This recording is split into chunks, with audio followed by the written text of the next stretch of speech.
कि हमें पारिवारिक प्रेम की आवश्यकता है।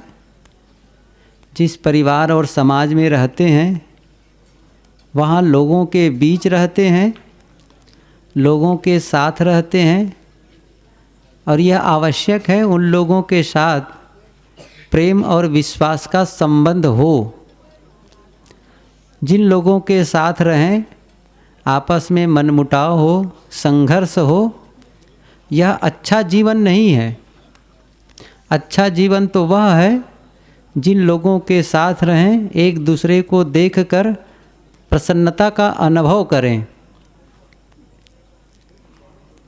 घर के सभी लोग अच्छे लगने लगें, और ये तब संभव है जब परस्पर प्रेम और विश्वास हो। सद्गुरु कबीर ने कहा है, पोथी पढ़ी पढ़ी जगमुआ पंडित भया न कोय, ढाई आखर प्रेम का पढ़े सो पंडित होए। ये ढाई आखर प्रेम जो पढ़ लेता है वही पंडित होता है, वही समझदार है। प्रेम समर्पण भाव है। हम एक दूसरे को सहयोग देना चाहते हैं।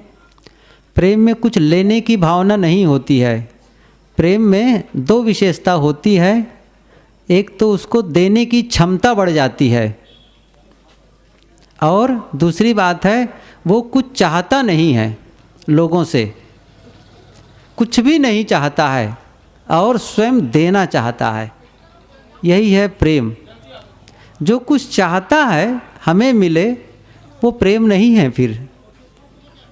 इसलिए ये तभी संभव है जब हम दूसरों को अच्छी बात दें, अच्छा व्यवहार दें। ये बहुत आवश्यक है। प्रेम और विश्वास आपस में कैसे हैं आप लोग जानते हैं। जैसे कागज़ को चिपकाने के लिए गोंद होता है, ईंटों को जोड़ने के लिए सीमेंट होता है, ऐसे ही घर के सदस्यों को जोड़ने के लिए प्रेम होता है। ईंटों के बीच से सीमेंट निकाल देते हैं तो ईंट बिखर जाती है। ऐसे ही जब हम परस्पर में जहाँ प्रेम कम हो जाता है वहाँ लोग बिखरने लगते हैं। बहुत मधुर संबंध है पति और पत्नी का। आरंभ में दोनों में जो प्रेम और जो आकर्षण होता है धीरे धीरे वो कम होने लगता है, और तब एक दूसरे का साथ रहना पसंद नहीं करते हैं। और यदि प्रेम प्रगाढ़ है, प्रेम मजबूत है, एक दूसरे के प्रति विश्वास का भाव है, तो फिर साथ साथ रहना अच्छा लगता है। और यही बात पिता पुत्र की है, यही बात भाई भाई की है। भाई भाई में परस्पर प्रेम होता है तो साथ रहने का मन होता है, और जब प्रेम कम होता है, एक दूसरे के प्रति विश्वास कम होता है, तो साथ रहने का मन नहीं होता है। मैंने कहा ना, जैसे ईंटों को जोड़ने के लिए सीमेंट होता है और सीमेंट के अभाव में ईंट बिखर जाते हैं, ऐसे ही प्रेम और विश्वास के अभाव में परस्पर बिखराव हो जाता है। हमें फिर से प्रेम को पनपाना है, फिर से उसे वापस लाना है, ताकि परिवार में सुख और शांति का वातावरण हो, समाज सुंदर समाज की रचना हो। और हम ये तब कर सकते हैं जब अपने आप को सुधारते हैं। इस बात को पूरा आप सब अपने मन की गांठ में बांध लें। सबसे पहले व्यक्ति अपना सुधार करता है, तभी वो परिवार का सुधार कर सकता है। आप अपने बच्चे को अच्छी सीख तब दे सकते हैं जब आप स्वयं अच्छे पथ पर चलते हों। गलत पथ पर चलकर बच्चों को अच्छी सीख नहीं दी जा सकती है। यदि कल बैठने का अवसर मिला तो मैं आज तो नहीं, बच्चों के विषय में कल कहना चाहूँगा कि बच्चों को हम कैसे अच्छे संस्कार दें और अपने परिवार और समाज और राष्ट्र के लिए एक अच्छा काम कर सकते हैं। लेकिन आज तो एक दूसरी बात मैं कह रहा हूँ कि पहले अपने को अच्छा होना पड़ता है, अपने को अच्छा होना पड़ता है। आप अच्छा होते हैं तो फिर आपकी अच्छाई का अनुकरण करते हैं लोग। आप उपदेश करते हैं, इसे नहीं सुनते लोग, आप करते क्या है इसे देखते हैं। कोई आदमी गलत खाता पीता है, गलत बोलता है, तो बच्चे वही सब देखकर सीखते हैं, घर वाले भी वही मानते हैं। इसलिए हम यदि परिवार में सुधार चाहते हैं, समाज में सुधार चाहते हैं, तो बहुत आवश्यक है हम पहले अपना सुधार करें। और ये समझ लें, ये शायद वाक्य आप लोगों ने पढ़ा होगा, मैं बहुत पहले पढ़ा था, वो दीवारों में ये बात लिखी जाती थी कि हम सुधरेंगे जग सुधरेगा। ये सबको पता है, जब हम सुधरते हैं तो फिर जगत सुधर जाता है। लेकिन हम लोग क्या करते हैं, शायद सबको अपना अनुभव होगा, हम सबके सब यही प्रयास करते हैं, परिवार के लोग सुधर जाएं, गांव वाले सुधर जाएं, समाज वाले सुधर जाएं, मैं तो ठीक ही हूँ। ये सबसे बड़ा भ्रम हमें क्या होता है, सब लोग गलत हैं और यदि ठीक है कोई तो मैं हूँ। ये मानना उचित नहीं है। हम अपना भी अनुसंधान करें, अपना भी अवलोकन करें, गलतियाँ मुझमें भी हो सकती है, क्यों नहीं हम अपने जीवन को झांकते हैं। और हम जब सुधर जाते हैं ना, तो सब में अपने आप सुधार आने लगता है। एक उदाहरण मैं आप लोगों को बताऊं। एक जवान युवक था, उसका एक बेटा था छोटा सा। तो जो युवक, वो भाई था, ऑफिस से लौट कर आया तो एक ऑफिस के बहुत से फाइल अपने साथ लेते आया और घर में। और जैसे ही वो घर में आता है शाम के समय, तो उसका नन्हा सा बच्चा मचल जाता है कि पापा जी मैं आपके साथ आज खेलूँगा, मैं आपके साथ आज खेलूँगा। तो वो भाई ने कहा कि नहीं नहीं, मेरे पास समय नहीं है, मेरा काम बहुत पिछड़ा हुआ है, देख रहे हो इतना कागजात लेकर के ऑफिस से आया हूँ, अभी घर में मुझे निपटाना है इसको, मैं बहुत पीछे हो गया हूँ और काम सब है। तो लड़का क्या कहता है कि पापा हम लोग जब स्कूल में पढ़ते हैं ना, तो जो पीछे लड़के हो जाते हैं, पिछड़ जाते हैं, उनको पीछे बैठा दिया जाता है, अलग बैठा दिया जाता है। तो आप जब पिछड़ गए तो आपको अलग क्यों नहीं बैठा दिया जाता है। उसके पापा ने कहा ये विद्यालय का मामला अलग है और ऑफिस का मामला अलग है। तो फिर उन्होंने कहा नहीं नहीं, मुझे खेलना ही आपके पास में। तो भाई था, वो सोचा कि ये बच्चा तो परेशान कर रहा है, तो किसी भांति इससे पिंड छूटे, इससे बला कटे, ऐसा सोच कर क्या किया, उनके हाथ में एक पत्रिका थी, मैगजीन कहीं से आई थी, उसमें विश्व का नक्शा था। उसे उसने फाड़ा और निकाला उस पत्रिका में से और उसके कई टुकड़े कर दिए। कई टुकड़े करने के बाद बच्चे को देते हुए कहा कि तुम इसे पहले जोड़ करके लाओ, विश्व के नक्शा को पहले जैसा था वैसा इसे जोड़ लो, सेलो टेप वगैरह लगा करके फिर लाओ, और जब जोड़ कर लाओगे तो फिर मैं तुम्हारे साथ खेलूँगा। उनके पिता उन्होंने समझा ये बच्चा विश्व के नक्शा को जोड़ नहीं पाएगा और इसी में उलझा रहेगा और मैं अपना काम कर लूँगा, किसी भांति इनसे पिंड छूटे। यह सोच करके अपने बच्चे को वो कागज़ का टुकड़ा जिसमें विश्व का नक्शा था जोड़ने के लिए दे दिया। 5 से 7 मिनट बीते होंगे, अधिकतम 10 मिनट। छोटा नन्हा सा बच्चा विश्व का नक्शा जोड़कर लाता है, कहा पापा मैं जोड़ लिया। वो तो चौंक गया, अरे इतना जल्दी कैसे जोड़ लिए, यह तो मैं नहीं कर सकता हूँ, लगता है तुमसे मुझे कुछ सीखना पड़ेगा। कैसे जोड़े जरा बताओ तो तुम। सचमुच देखा तो विश्व का नक्शा बिल्कुल सही सही जुड़ा हुआ है। उन्होंने कहा पापा बहुत सरल है ये तो। अरे कैसे सरल है जरा बताओ तो। उन्होंने कहा बहुत सरल इसलिए है कि जिधर विश्व का नक्शा छपा था कागज़ के एक तरफ और उसके ठीक दूसरे तरफ उसके विपरीत भाग में क्या था, मनुष्य का एक आदमी का चित्र था। क्या था, एक तरफ विश्व का नक्शा था और उसके उल्टे भाग में आदमी का चित्र था। और मैंने कुछ नहीं किया, उसी आदमी को जोड़ा, और आदमी को तो पता ही है कि पैर कहाँ है, हाथ कहाँ है, गला कहाँ है, सब पता है। और उसे जब जोड़ दिया, आदमी को बस ठीक किया और पलट के देखा तो विश्व का नक्शा अपने आप जुड़ा हुआ है। यह एक उदाहरण है। एक आदमी का नक्शा ठीक होता है तो विश्व का नक्शा ठीक हो जाता है। यदि हम सुधर जाते हैं, यदि हम ठीक हो जाते हैं तो परिवार का नक्शा बदल जाएगा और समाज और राष्ट्र का भी नक्शा बदल जाएगा। इसलिए हमारी जिम्मेदारी क्या है, पहले हम अपने को ठीक करें। ये जीवन किसके लिए है? आपका जीवन है। इस पूरी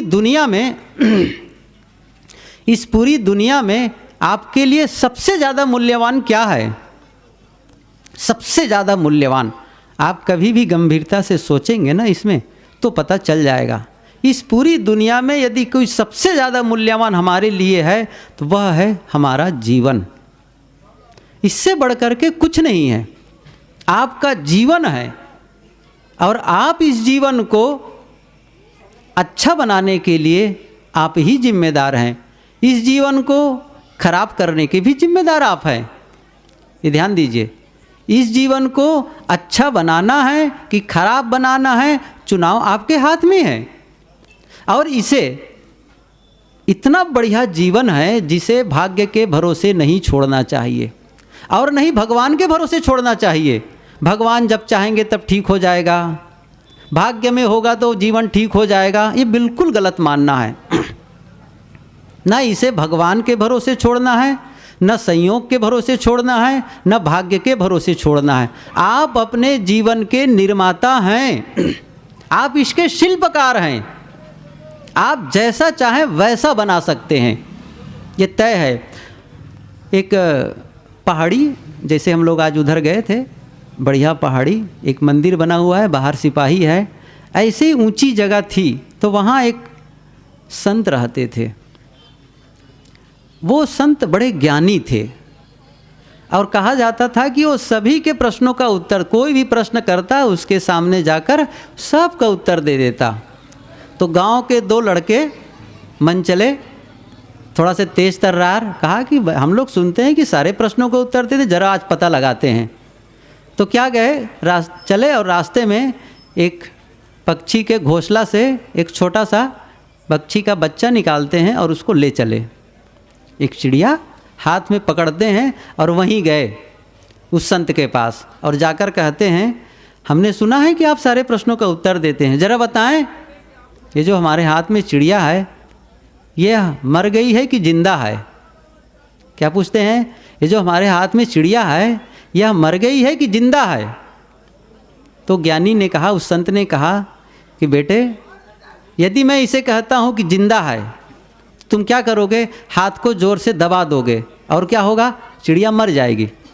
और यदि मैं कहता हूँ ये मुर्दा है तो तुम हाथ को खोल दोगे और ये चिड़िया उड़ जाएगी। कहने का मतलब है जीवन और मरण को तुम अपने हाथ में थामे हो।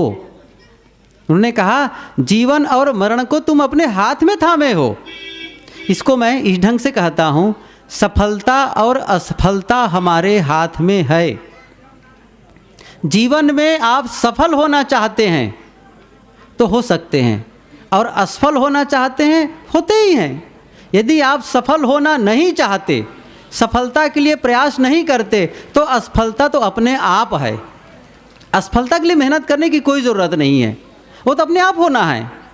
बिल्कुल, उसके लिए बिना परिश्रम के आदमी असफल होता जाता है। एक छोटा सा बच्चा था, तो विद्यालय में उनके मास्टर ने पूछा कि ये बताओ दुनिया में सबसे सरल काम क्या है? विद्यार्थियों से पूछा, छोटे छोटे बच्चे थे, कि दुनिया में सबसे सरल काम क्या है? तो एक विद्यार्थी छोटा सा था, लड़का, खड़ा होता है, कहता है, सर सबसे सरल काम है फेल होना। क्या कहता है? सबसे सरल काम है फेल होना। तो असफल होना तो बहुत सरल है। आप पास होना चाहते हैं, आप ऊंचाई पर उठना चाहते हैं, तो यूं ही नहीं उठ जाएंगे आप। मैं कहा ना, इसको भाग्य के भरोसे ऊंचे उठ जाएंगे या भगवान आकर खींच के ले जाएगा, ये सब कहानियां हैं। आप अपने जीवन के शिल्पकार हैं। आप जब चाहें तब जीवन में परिवर्तन ला सकते हैं और इस जीवन को सुंदर बना सकते हैं। ये ध्यान दीजिए, यह जीवन इतना मूल्यवान है, इतना मूल्यवान है कि इसका हर अंग बेहद महत्वपूर्ण है, हर घड़ी महत्वपूर्ण है। लेकिन हम इसको इतना बर्बाद करते हैं, इतना इसका दुरुपयोग करते हैं कि जीवन हमारे लिए अभिशाप हो जाता है। ये शक्ति आपके पास है। विज्ञान, कोई भी शक्ति अपने आप में न वरदान होती है और न अभिशाप होती है, चाहे जो शक्ति हो। प्राप्त शक्ति का सदुपयोग हमारे लिए वरदान है और प्राप्त शक्ति का दुरुपयोग हमारे लिए अभिशाप है। बिजली है, बिजली से आप भोजन बना सकते हैं, बिजली से आप खाना पका सकते हैं और इसी बिजली से आप किसी आदमी को भी पका सकते हैं। इसका आप सदुपयोग करते हैं या दुरुपयोग निर्भर आप पर है। ऐसे ही मानव जीवन एक शक्ति संपन्न जीवन है, इसीलिए कहा जाता है ये सर्वश्रेष्ठ प्राणी है। कल मैंने उदाहरण दिया था मनुष्य और पशु में अंतर है। बहुत सी बातें हैं, इन सब बातों का विस्तार करने का अवसर नहीं है कि क्या क्या अंतर है, कैसे हम विशेष हैं। कम से कम हम में मन की शक्ति है, माइंड पावर बहुत ज़्यादा है। ये मन की शक्ति का ही फल है कि आज हम ज्ञान और विज्ञान में इतना विकास कर चुके हैं। लेकिन अन्य प्राणियों में केवल शारीरिक बल है, ऐन्द्रिक बल है, लेकिन मनुष्य ऐसा प्राणी है जिसमें बुद्धि बल है, मन का बल है, वाणी का बल है। अन्य प्राणी को देखो ना, वो जंगल में है, जंगल में ही रहेंगे। बंदर पेड़ पर थे, आज भी हजारों साल पहले हजारों साल बाद तक रहेंगे। कभी वो अपने लिए मोबाइल नहीं बना सकते, कभी अपने लिए टीवी नहीं बना सकते, मनुष्य बनाता है। लेकिन वह अपनी शक्ति का सही उपयोग तो करता है, लेकिन बहुत बार वो गलत उपयोग करता है, अपना नुकसान करता है और इतना अभिशाप हो जाता है उसके लिए, वो जीवन को खोना चाहता है। आप लोग जानते हैं आए दिन क्या होता है। ये मानव जीवन जिससे अपना कल्याण किया जा सकता है, आत्म साक्षात्कार किया जा सकता, पूरी ऊंचाई पर उठा जा सकता है, इसे लोग खोने में तुले हुए हैं। इसीलिए लोग आत्महत्या तक करते हैं। क्यों? ये निराशा और हताशा हैं। वो लोग जीवन से हारे हुए लोग हैं, जो अपने जीवन से खिन्न हैं। यह जीवन मिला है आनंद से जीने के लिए, जब तक जिए सुख से जिए। इसलिए हम अपने जीवन का सुधार कर सकते हैं। मैं कुछ बिंदु बताऊं कि कौन है वो सुधरा हुआ जीवन, किसे कह सकते हैं सुधरा हुआ जीवन। क्योंकि किसी को कहो ना आपका जीवन बिगड़ा है तो नाराज हो जाएगा। ये बड़ा अद्भुत है, कोई भी स्वीकारने को तैयार नहीं है। यदि कोई आपके हाथ में घड़ी है और इस समय वो 12 बजाए, हम कहें भाई आपकी घड़ी बिगड़ी हुई है, तो स्वीकार लेगा सचमुच आप मेरी घड़ी बिगड़ी हुई है। टीवी है, देख के बताया जा सकता है टीवी खराब है, ठीक से चैनल नहीं आ रहा है। मोटरसाइकिल बिगड़ जाए आपको अनुभव हो जाएगा, लेकिन बुद्धि बिगड़ जाए, कहें आपकी बुद्धि ठीक नहीं है, तो नाराज हो जाएगा आदमी। इसलिए मैं किसी को नहीं कहता हूं कि आपका जीवन खराब है, लेकिन कुछ ऐसे बिंदु हैं जिसके आधार पर आप स्वयं अपने जीवन का मूल्यांकन कर सकते हैं। वो कौन सा बिंदु है? बस सबसे पहला बिंदु यदि कुछ है वह है व्यसन मुक्त जीवन। बस छोटा सा है ये सूत्र, इतना सा हम काम कर ले जाएं। सुधरा हुआ जीवन किसे कहते हैं? अच्छा आदमी शब्द बदल कर कह सकते हो, अच्छा आदमी कह सकते हो, जीवन सुधरा हुआ कह सकते हो, कोई बात नहीं।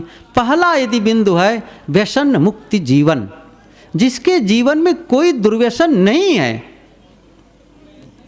वो समझो अच्छा आदमी और सुधरा हुआ जीवन कहा जा सकता है। कोई भी व्यसन न हो, बिल्कुल। क्यों? आप कहेंगे इसकी कौन से इसके ये क्या व्यसन करने से या गलत चीज़ खाने से कि हम कोई ख़राब आदमी हो गए हैं? नहीं हो गए, मैं भी मानता हूँ। ऐसा नहीं है कि कोई बीड़ी पी रहा है इसका मतलब ख़राब आदमी नहीं है, लेकिन बहुत सरलता से हम समझ सकते हैं क्या वो शरीर के लिए लाभप्रद है? नहीं है।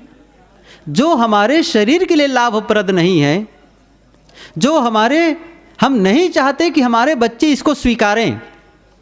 आप अपने बच्चों को पूछ लीजिए, बेटा मैं शराब पीता हूँ, तुम भी शराब पियोगे? हिम्मत है आपका ऐसा कहने का? कौन है ऐसा जो कह सकता है बेटा तुम भी शराब पियोगे, क्या तुम्हारे लिए भी मैं शराब खरीद के लाऊं? नहीं कर सकते हैं। और आप खुद नहीं चाहते कि आपके बेटे ये सब चीज़ को ग्रहण करे। आप क्यों ग्रहण कर रहे हैं? आप समझ रहे हैं ना गलत है कह के। जो चीज़ गलत है उसे हम समझते हैं, फिर भी उसका त्याग क्यों नहीं करते हैं? इसका मतलब है, गुरुदेव जी एक अच्छी बात कहते हैं इस संदर्भ में, जैसे किसी आदमी से आप कहें यह पत्थर ले लो और मेरे सिर पर मारो, मेरे सिर को पत्थर से फोड़ दो, मैं तुम्हें 50 रुपये दूंगा। क्या होगा?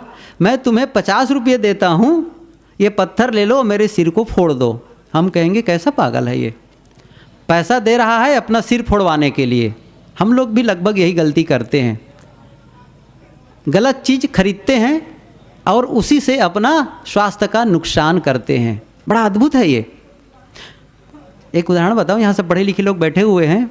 एक विद्यालय था, मास्टर खड़ा हुआ ब्लैक बोर्ड के पास और बच्चों को पढ़ाता है। बच्चों, उस दिन का विषय क्या था? व्याकरण का हिंदी का काल रचना। क्या था? काल रचना। काल के बारे में जानते हैं, 3 काल होते हैं, भूतकाल, वर्तमान काल और भविष्य काल। तो काल रचना वो बता रहे थे कि इस प्रकार से आप कहते हैं मैं जा रहा हूँ, भाई वर्तमान काल है, मैं जाऊँगा भविष्य काल है, मैं गया था। वो सबको अलग अलग बता रहे थे कि ये भूतकाल है, ये वर्तमान काल है, भविष्य काल है। फिर उन्होंने कहा कि इसको काल रचना को बदलें, तो हम वर्तमान को भी भविष्य काल के रूप में कैसे बदल सकते, क्या लगाने पर बदल जाए, ये सारी बातें पढ़ा रहा था। तो उन्होंने उदाहरण एक दिया कि देखो मैं वर्तमान काल का एक वाक्य कहता हूँ जिसे तुम लोगों को भविष्य काल में बदलना है। तो क्या कहा? एक वाक्य क्या कहा? मैं गुटखा खाता हूँ, मैं गुटखा खाता हूँ। ये क्या है? वर्तमान काल। इसे भविष्य काल में बनाना है। तो लड़के खड़े हुए, एक ने कहा मैं गुटखा खाऊंगा। इसका मतलब क्या हुआ? भविष्य काल यही है ना, मैं गुटखा खाऊंगा। अभी क्या है? वर्तमान में मैं गुटखा खाता हूँ। तो उसने कहा मैं गुटखा खाऊंगा, ये इसकी भविष्य काल की रचना है। एक लड़का चुप रहा है, वो बोला ही नहीं। तो कहा सब लोग इसको कह रहे हैं ठीक है, तुम क्यों नहीं कहते हो? कि सर ये सारे बच्चे हैं ना, वो आधा सत्य कहते हैं। सही नहीं है ये उत्तर, सही है लेकिन आधा सत्य है। तुम ही बता दो पूरा सत्य क्या है। आज तक तो हम यही समझते थे मैं गुटखा खाता हूँ, ये वर्तमान काल है, लेकिन मैं गुटखा खाऊंगा ये भविष्य काल है। तो उन्होंने कहा सर आप गुटखा खाते हैं अभी, ये वर्तमान काल है, और भविष्य काल है आप गुटखा खाएंगे। लेकिन इसका एक और है, आधा सत्य है। पूरा सत्य क्या है? यदि आप अभी गुटखा खाते हैं तो भविष्य में आपको कैंसर होगा, ये पूरा सत्य है। ये क्या है? ये पूरा सत्य है। ये नहीं कि केवल गुटखा खाऊंगा। पूरा सत्य क्या है? आप वर्तमान में गुटखा खाते हैं तो भविष्य में आपको कैंसर होगा, यह है पूरा सत्य है। पहली बात मैंने क्या कही? पहला ही बिंदु कहा है आज तो, और तो आगे कितना है वो आप लोग सब समझते हैं, उसको मुझे ज़्यादा उघाड़ना नहीं है। बस इतना सा है, व्यसन मुक्त जीवन। आप कभी भी कल्पना करिए, हाथ में एक पाउच रख लीजिए तंबाकू का, गुटखा का हाथ में रखिए, और ज़रा उनसे पूछिए थोड़ा सा, ऐ गुटखा मैं तुम्हें खाने जा रहा हूँ, क्या इससे मेरा स्वास्थ्य अच्छा होगा? क्या मेरे दांत में चमक बढ़ने वाली है? क्या मेरे पैसे बढ़ने वाले हैं? क्या मेरे बच्चों को अच्छा आदर्श मिलने वाला है? क्या इससे मेरा सुखद भविष्य बनने वाला है? हाथ में रखा हुआ गुटखा बोलेगा, यदि आप उनसे पूछे तो। लेकिन पूछते नहीं ना, समस्या ये है। कभी भी रख के पूछिए तो क्या उत्तर देगा पता है? उसका उत्तर आएगा मूर्ख कहीं का, मुझे खा रहे हो, दांत खराब कर रहे हो, आंत खराब कर रहे हो, मुंह खराब कर रहे हो, और आने वाली पीढ़ी के लिए एक गलत आदर्श स्थापित कर रहे हो। तो फिर हाथ का गुटखा मुंह में जाएगा कि जमीन में जाएगा? कभी विचारा है हमने? व्यसन मुक्त जीवन सुधरा हुआ जीवन का पहला लक्षण है। यदि बंधुओं हम लोग यहाँ आए हैं, आप लोग क्या खाते हैं क्या नहीं खाते ये हम नहीं जानते। हमारा एक निवेदन है, बस हम विनम्र निवेदन कर सकते हैं, किसी को झकझोर कर उस पर बलात् हम थोप नहीं सकते ऐसा ही करो। लेकिन मैं पूछता हूँ, यदि ऐसा आप काम कर लेते हैं, इन गलत आदतों को छोड़ देते हैं, तो फिर आप किसका हित करते हैं? अपना तो करते हैं, और अपना ही नहीं करते। आप यदि गलत आदत को छोड़ते हैं, आप अपने परिवार का हित करते हैं, आप समाज का हित करते हैं, और सुंदर राष्ट्र निर्माण में आप सहयोगी बनते हैं। सुंदर राष्ट्र निर्माण करना है, ये हम हल्लत बहुत करते हैं कि हमको सुंदर राष्ट्र का निर्माण करना है। एक बार 3 लड़के युवक आए गुरुदेव जी के पास, कहा कि हम लोग समाज की सेवा करना चाहते हैं लेकिन समझ नहीं पाते हैं कि शुरुआत कहाँ से करें। वो क्या कहते हैं, हम समझ नहीं पा रहे हैं हम शुरुआत कहाँ से करें। गुरुदेव जी ने कहा बहुत अच्छा, तुम लोगों की बात सुन करके मुझे बड़ी प्रसन्नता हुई, समाज सेवा करने जा रहे हो, लेकिन ज़रा यह तो बताओ तुम समाज की सेवा कर रहे हो, समाज सुधार करना चाहते हो, तुम पहले अपना सुधार किए हो कि नहीं किए हो। तो तीनों एक दूसरे के मुंह देखकर हंसने लगे कि मतलब कि तीनों बीड़ी पीते थे। सोचिए ये समाज सुधार करेंगे, कौन करेगा समाज सुधार? पहले अपना तो सुधार कर लो। अपना सुधार हम नहीं कर पा रहे हैं और हम क्या झंडा लहरा रहे हैं, हम समाज सुधारक हैं, हम देश का उत्थान करेंगे। भगवान आप पहले अपना उत्थान कर लीजिए और देश का अपने आप उत्थान हो ही जाएगा। एक अंश यदि सुधरा तो फिर आगे भी सुधार की संभावना है। कम से कम ये गलत जो हमें प्रत्यक्ष अनुभव हो रहा है और नज़रों नज़र देख रहे हैं, सरकार भी नहीं चाहती कि इसको खाएं इसको रखें कह के, लेकिन लाठी के बल पर किसी को सुधारा नहीं जा सकता है, ये भी नियम है। कानून के बल पर यदि बदल दिया जाता तो आज तक बदल गया होता। पुलिस के बल पर यदि सुधार होता तो हो गया होता। जेल में भरकर भी किसी का सुधार होना होता तो हो गया होता। क्या आप अनुभव करते हैं किसी को डंडा पीट करके सुधारा जा सकता है? किसी को जेल में डालने से कोई सुधर जाता है? नहीं सुधर सकता है। वो कब सुधरेगा? जब वो स्वयं संकल्प करता है कि मैं बदलना चाहता हूँ, बस यही संकल्प उसको बदलेगा। नहीं तो पुलिस पीट पीट करके चोर को उसके हाथ पैर तो तोड़ सकती है लेकिन उसके मन को नहीं बदल सकती है। ये आप जानते हैं। कानून के बल पर उसे जेल में ठूंसा जा सकता है, उसे फांसी की सजा भी दी जा सकती है, लेकिन उसके मन में बदलाव नहीं लाया जा सकता है। मन में बदलाव तो तभी आएगा जब व्यक्ति खुद चाहेगा कि मैं बदलना चाहता हूँ, और आप यदि नहीं बदलना चाहेंगे तो कोई भी आपको नहीं बदल सकता है। ये तय है, मेरे कहने से नहीं बदलेंगे आप, ये तय है। मैं तो एक आपके अंदर जो शक्ति है परिवर्तन की, उसी शक्ति को थोड़ा सा मैं पुश कर देना चाहता हूँ, उसको थोड़ा उखाड़ने का प्रयास करते हैं। सारे संत वही करते हैं। आपके अंदर वो पूरा बल है। जिस शक्ति से आदमी अपना नुकसान करता है उसी शक्ति से वह अपना हित भी कर सकता है। ये उनमें बल है, इसलिए वह उसे जब चाहे उसका त्याग कर सकता है, अच्छे पथ पर चल सकता है, अपना वह सुखी जीवन जी सकता है। मैंने आज केवल एक बिंदु कहा आप लोगों के बीच। जैसा कि आप सब अच्छी तरह से जानते हैं, आज विश्वकर्मा की आज जयंती है, उनके उपलक्ष्य में यहाँ कुछ कार्यक्रम होने जा रहा है। और देखिए, मैं ऐसी कोई बात नहीं कहने जा रहा हूँ जिस बात को आप लोग नहीं जानते हैं। बस जानते हैं उन्हीं बातों को याद दिलाना है। जैसे कहते हैं ना, हनुमान जी अपनी शक्ति को भूल गए थे और हनुमान जी उसको याद दिलाए कि लंका तुम एक समुद्र तो लांघ सकते हो। बस वो पर्वताकार हुए और समुद्र लांघ गए। और अब आप जितने लोग बैठे सब हनुमान जी, शायद इसीलिए हनुमान जी की जय भी कोई बुला रहा है। सब लोग हनुमान जी हैं और सबके अंदर वो शक्ति है अपने जीवन सुधार की। और आप शायद अपनी शक्ति को भूल गए हैं। यदि उस शक्ति को याद करें, आप अपने जीवन में क्रांति ला सकते हैं और एक अच्छा जीवन जी सकते हैं, अच्छा नागरिक बन सकते हैं और अपने देश के लिए सुंदर सा काम कर सकते हैं।